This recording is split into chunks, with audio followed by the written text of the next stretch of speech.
황혼의 복수일보. 분주한 레스토랑 안에서 유독 한 테이블만이 적막했다. 박은주는 30년 전 신혼 때 남편이 사준 진주 귀걸이를 하고 특별히 새로 산 네이비 원피스를 입고 앉아 있었다. 결혼기념일을 맞아 한 달 전부터 예약해둔 이 자리였다. 벌써 7시 30분이네. 은주는 또다시 시계를 확인했다. 민호는 항상 약속 시간에 딱 맞춰 오는 사람이었다. 30년간 단 한 번도 지각한 적이 없었던 그가 오늘은 30분이나 늦었다. 웨이터가 세 번째로 다가왔다. 손님 주문 도와드릴까요? 아니면 조금 더 기다리시겠어요? 은주는 미안한 표정을 지었다. 죄송해요. 남편이 곧 올 텐데 조금만 더 기다려도 될까요? 물론입니다. 천천히 하세요. 웨이터가 물러간 후 은주는 핸드백에서 작은 거울을 꺼내 자신의 모습을 확인했다. 화장이 번지지는 않았는지, 머리는 괜찮은지, 62세의 나이에도 여전히 아름다운 그녀였지만 오늘따라 거울 속 자신이 초라해 보였다. 주변 테이블의 다른 부부들을 흘끔 바라봤다. 젊은 연인들은 서로를 바라보며 웃고 있었고, 나이 든 부부는 조용히 대화를 나누고 있었다. 모든 테이블이 둘이서 함께였는데 자신만 혼자였다. 핸드폰이 진동했다. 민호에게서 온 문자였다. 회사에 급한 일이 생겼어. 오늘 못 갈 것 같아. 정말 미안해. 다음에 보상해 줄게. 은주의 손이 떨렸다. 문자를 다시 읽고 또 읽었다. 다음에 보상해줄게라는 말이 특히 가슴을 아프게 했다. 30년 동안 들어온 그 말이었다. 또 일이구나. 은주는 핸드폰을 핸드백에 넣고 웨이터를 불렀다. 저 주문할게요. 혼자 먹을 수 있는 걸로요. 그녀는 민호가 좋아하던 스테이크 대신 자신이 좋아하는 연어 요리를 주문했다. 30년 만에 처음으로 남편의 취향이 아닌 자신의 취향으로 선택한 것이었다. 음식이 나오는 동안 은주는 창밖을 바라봤다. 거리에는 손을 잡고 걸어가는 부부들, 아이들과 함께인 가족들이 보였다. 모두 함께였다. 모두 혼자가 아니었다. 30년 전 오늘이었지. 그때를 떠올렸다.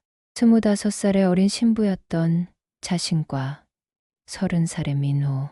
그는 멋진 양복을 입고 평생 너만을 사랑하겠다고 말했었다. 그때 민호는 정말 진심인 것 같았다. 연어 요리가 나왔다. 혼자 먹는 결혼기념일 저녁이었다. 택시 안 밤 9시 30분. 은주는 택시 뒷자리에 앉아 창밖을 바라봤다. 손에는 민호를 위해 준비한 선물 상자가 들려 있었다. 고급 시계였다. 그가 항상 차고 다니던 시계가 오래되어 보여서 몰래 준비한 것이었다. 기사님, 혹시 라디오 좀 틀어주실 수 있나요? 네, 그럽시다.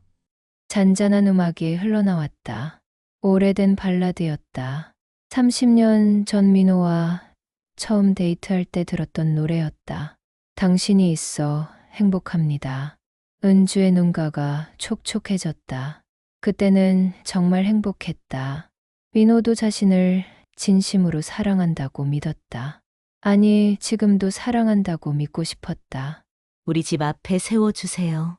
택시가 멈췄다. 평소보다 집에 불이 많이 켜져 있었다. 거실, 주방 그리고 2층 침실까지. 민호가 벌써 와 있나? 은주의 마음이 조금 밝아졌다.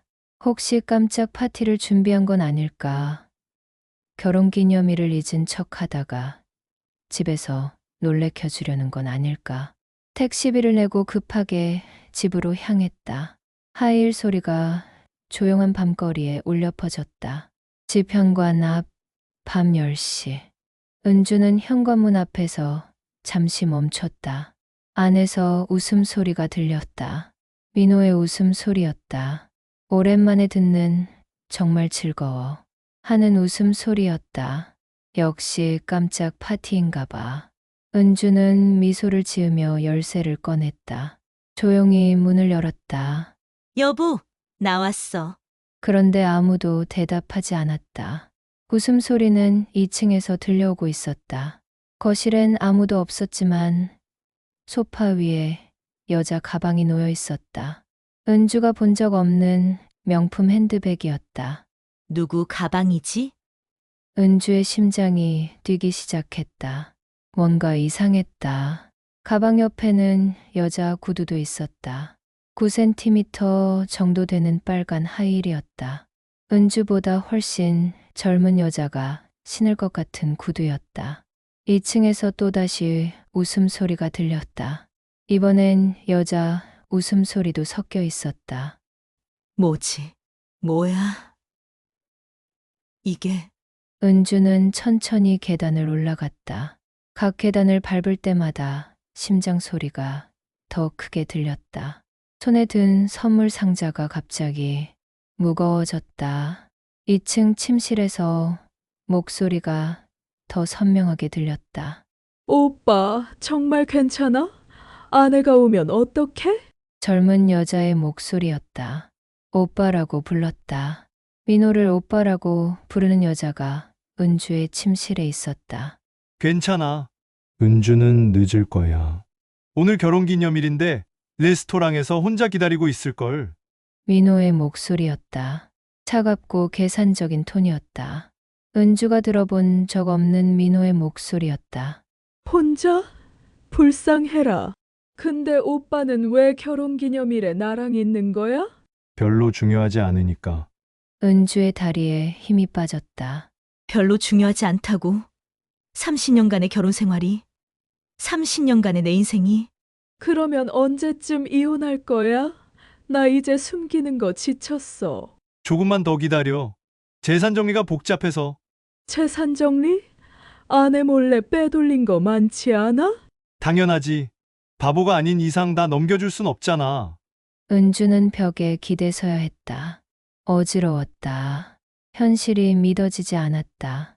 그런데 오빠, 나 얘기할 게 있어. 뭔데?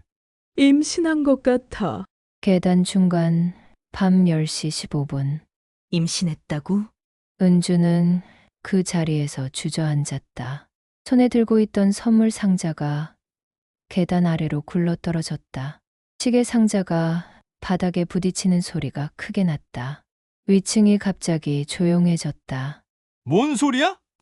민호의 목소리였다. 경계하는 톤이었다. 은주는 재빨리 1층으로 내려갔다. 심장이 터질 것 같았다. 숨소리도 거칠어졌다. 현관문을 열고 밖으로 나갔다. 찬 공기가 얼굴을 때렸다. 10월의 밤 공기는 차갑고 건조했다. 30년. 내 30년이 뭐였지? 은주는 집 앞 담벼락에 기대섰다.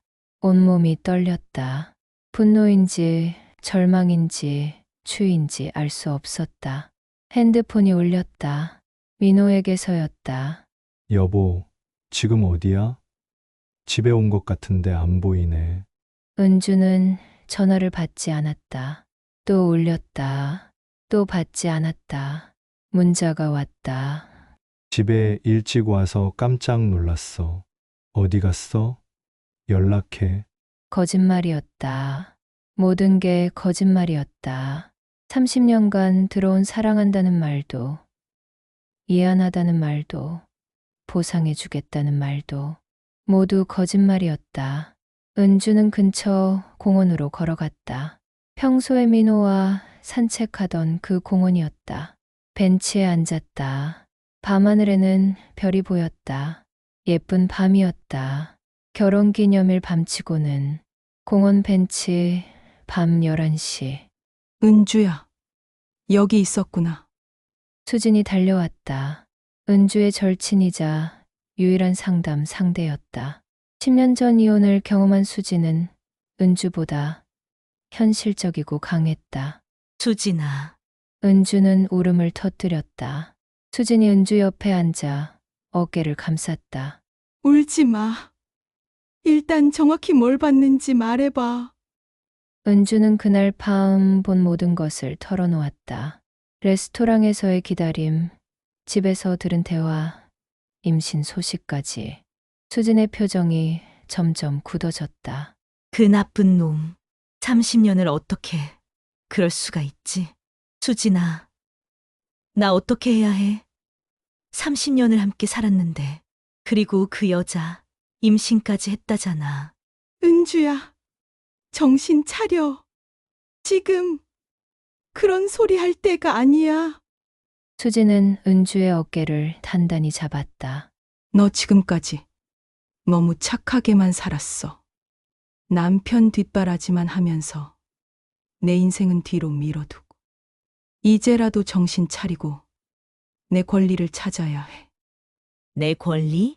위자료, 재산 분할, 모든 걸 다 받아내야 한다고. 30년간 내가 만들어낸 재산이잖아. 그리고 그 남자가 바람핀 게 먼저야. 법적으로도 내가 유리해. 은주는 그런 생각을 해본 적이 없었다. 항상 참고 양보하고 이해하려고만 했다. 하지만 그래도 30년을 함께 살았는데 30년을 속고 살았다는 뜻이야. 은주야, 그 남자 오늘 뭐라고 했어? 너랑의 결혼기념일이 중요하지 않다고 했잖아. 그런 놈한테 뭘 더 기대해? 수진의 말이 옳았다. 은주도 그걸 알았다. 하지만 받아들이기가 어려웠다. 증거부터 잡아야 해. 불륜 증거, 재산 숨긴 증거, 다 찾아야 한다고. 그런 걸 어떻게. 내가 도와줄게. 우리 같이 해보자. 수진은 은주의 손을 꽉 잡았다. 은주야, 너 아직도 예뻐. 62살이지만 충분히 새로 시작할 수 있어. 나도 55살에 이혼하고 지금 더 행복하게 살고 있잖아. 정말? 자유롭고 내가 하고 싶은 일 하면서 살고 있어. 너도 할 수 있어. 은주는 처음으로 다른 가능성을 생각해 봤다. 민호 없는 인생, 혼자만의 인생. 무서워. 무서워도 해야 해. 이대로 계속 속아서 살 거야? 그때 은주의 핸드폰이 또 울렸다. 민호였다. 받아. 하지만 들킨 티는 내지 마. 은주는 떨리는 손으로 전화를 받았다. 여보, 어디 있어? 집에 안 보이던데? 아, 수진이랑 공원에서 산책하고 있어. 이 시간에 결혼기념일인데 빨리 들어와. 응, 곧 갈게. 전화를 끊었다. 어때? 연기 잘했지? 은주는 자신도 모르게 쓴웃음을 지었다. 벌써 연기를 하고 있었다. 30년 만에 처음으로 남편에게 거짓말을 했다. 집에 가서 평상시처럼 행동해. 절대 눈치채지 못하게.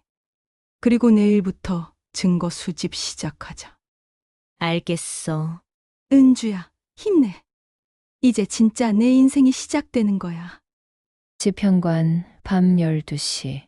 집 앞에 서서 은주는 잠시 숨을 고르고 있었다. 이제 들어가면 또다시 연기를 해야 했다. 30년간 해온 행복한 아내 역할을 계속해야 했다. 하지만 이제는 달랐다. 진실을 알고 있는 상태에서 하는 연기였다. 현관문을 열었다. 여보, 왔어? 민호가 거실에서 TV를 보고 있었다. 평소와 똑같은 모습이었다. 하지만 은주의 눈에는 모든 게 다르게 보였다. 응, 수진이랑 오랜만에 이야기 나누느라. 결혼기념일인데 친구랑 시간 보내다니. 나랑 보내야지. 민호가 리모컨을 내려놓으며 말했다. 언제나 하던 투정이었다. 예전에는 귀엽다고 생각했는데 지금은 역겨웠다. 미안해. 당신도 일 때문에 늦었다고 했잖아. 그래도 이제라도 왔으니 됐지. 자, 이리 와서 앉아. 민호가 소파를 토닥였다. 은주는 그 소파에 몇 시간 전 다른 여자가 앉아 있었다는 사실을 알고 있었다. 피곤해서 먼저 올라갈게. 벌써 결혼기념일인데? 내일 일찍 일어나야 해서. 거짓말이었다. 하지만 지금 민호 옆에 앉아 있을 자신이 없었다. 그럼 어쩔 수 없지. 먼저 올라가. 침실로 올라가는 길에 은주는 바닥을 확인했다. 아까 떨어뜨린 선물 상자는 치워져 있었다. 침실에 들어가니 침대가 정리되어 있었다. 시트도 새 것으로 갈아 놓았다. 다른 여자의 흔적을 지운 것이었다. 은주는 화장대 앞에 앉아 진주 귀걸이를 빼며 거울을 봤다. 거울 속에 자신이 낯설어 보였다. 같은 얼굴이지만 뭔가 달라져 있었다. 이제부터 시작이야. 수진의 말이 떠올랐다. 이제 정말 새로운 인생이 시작되는 것 같았다. 무섭지만 동시에 이상하게 설레었다. 30년 만에 처음으로 박은주는 자신만을 위한 계획을 세우기 시작했다. 은주의 집, 주방 아침 7시. 은주는 평소보다 일찍 일어났다. 잠을 거의 자지 못했지만 오히려 머리가 맑았다. 30년간 해온 대로 민호의 아침 식사를 준비했다. 하지만 오늘은 달랐다. 마음속으로 계획을 세우고 있었다. 여보, 아침 준비됐어. 민호가 내려왔다. 평소와 똑같은 모습이었다. 정장을 단정히 입고 넥타이를 매고 머리를 깔끔하게 넘긴 모습. 30년간 사랑했던 그 모습이 이제는 낯설게 느껴졌다. 고마워. 어젯밤에 일찍 올라가서 미안했어. 민호가 자연스럽게 말했다. 거짓말을 하는 것조차 자연스러웠다. 괜찮아요. 피곤하셨을 텐데. 은주도 자연스럽게 대답했다. 서로 연기를 하고 있었다. 하지만 진실을 아는 사람은 은주뿐이었다. 오늘은 좀 늦을 것 같아. 중요한 계약 건이 있어서. 알겠어요. 저녁은 어떻게 하시게요? 글쎄, 확실하지 않으니까 따로 먹어. 민호는 커피를 마시며 신문을 펼쳤다. 그 모습이 너무나 평범해서 어젯밤 일이 꿈이었나 싶을 정도였다. 여보, 그런데 은주가 조심스럽게 말을 꺼냈다. 요즘 용돈이 좀 부족해서 카드 명세서를 한번 확인해 봐도 될까요? 민호의 손이 잠깐 멈췄다. 신문 넘기는 소리도 멈췄다. 왜 갑자기? 아니에요. 가계부 정리를 좀 하려고요. 요즘 물가도 많이 올랐고. 나중에 보여줄게. 지금은 바빠서. 민호가 서둘러 신문을 접었다. 평소보다 빨리 집을 나갈 준비를 했다. 그럼 나 가볼게. 네, 조심히 다녀오세요. 은주는 현관까지 배웅을 나갔다. 민호의 차가 완전히 사라질 때까지 기다렸다. 그리고 문을 닫자마자 수진에게 전화를 걸었다. 수진아, 나야. 시작하자. 민호의 서재 아침 8시 30분. 은주는 민호의 서재 문을 열었다. 30년간 이 방은 민호만의 공간이었다. 은주는 청소할 때만 들어올 수 있었다. 이제는 내가 알 권리가 있어. 서재는 깔끔하게 정리되어 있었다. 민호다운 모습이었다. 하지만 은주는 수진에게 배운 대로 체계적으로 수색을 시작했다. 먼저 서랍부터. 첫 번째 서랍에는 일반적인 문서들이 있었다. 보험 서류, 적금 통장, 펜과 클립 등. 두 번째 서랍을 열었을 때였다. 뭐야, 이게? 호텔 영수증들이 나왔다. 롯데호텔, 그랜드 하얏트, 파크 하얏트. 모두 고급 호텔들이었다. 날짜를 보니 최근 6개월 동안의 것들이었다. 매주 토요일마다 은주는 달력과 대조해 봤다. 민호가 골프 모임이라고 했던 토요일마다 호텔에서 돈을 썼다. 그것도 상당한 금액. 핸드폰으로 영수증들을 하나하나 촬영했다. 수진이 알려준 방법이었다. 세 번째 서랍에는 더 충격적인 것이 있었다. 이건 은행 명세서? 은주가 모르는 계좌의 명세서였다.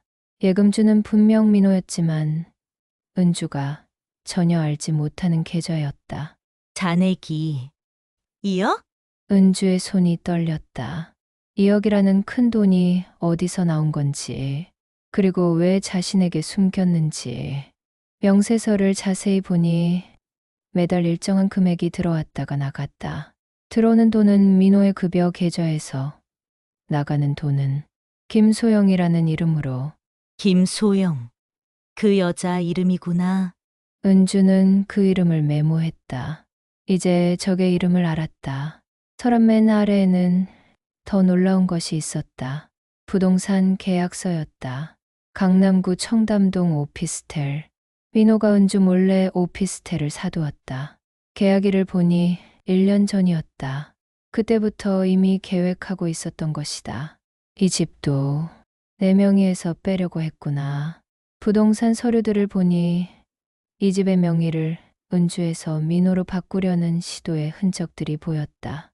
다행히 아직 완료되지는 않았지만 은주는 모든 서류를 촬영하고 원래 위치에 정확히 돌려놓았다. 강남구 청담동 카페 오후 2시. 은주는 부동산 계약서에 나온 주소로 갔다. 청담동의 고급 오피스텔이었다. 근처에서 기다렸다. 혹시 그 여자가 나올까? 1시간 정도 기다렸을 때 익숙한 실루엣이 보였다. 어젯밤 집에서 본 빨간 하이힐을 신은 여자였다. 김소영이었다. 사진에서 본 것보다 더 젊고 예뻤다.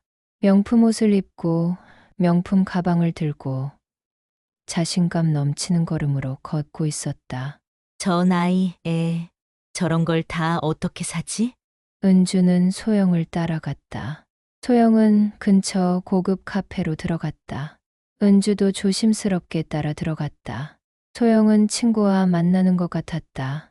비슷한 나이의 젊은 여자였다. 언니 요즘 어때? 그 아저씨랑. 친구가 물었다. 잘 지내고 있어. 곧 이혼한다고 하니까 기다리는 중이야. 소영이 자연스럽게 대답했다. 마치 남의 일처럼. 근데 나이 차이 많이 안 나? 30살이면. 나이는 숫자일 뿐이야. 더 중요한 건 경제력이지. 소영이 웃으며 말했다. 계산적이고 차가운 웃음이었다.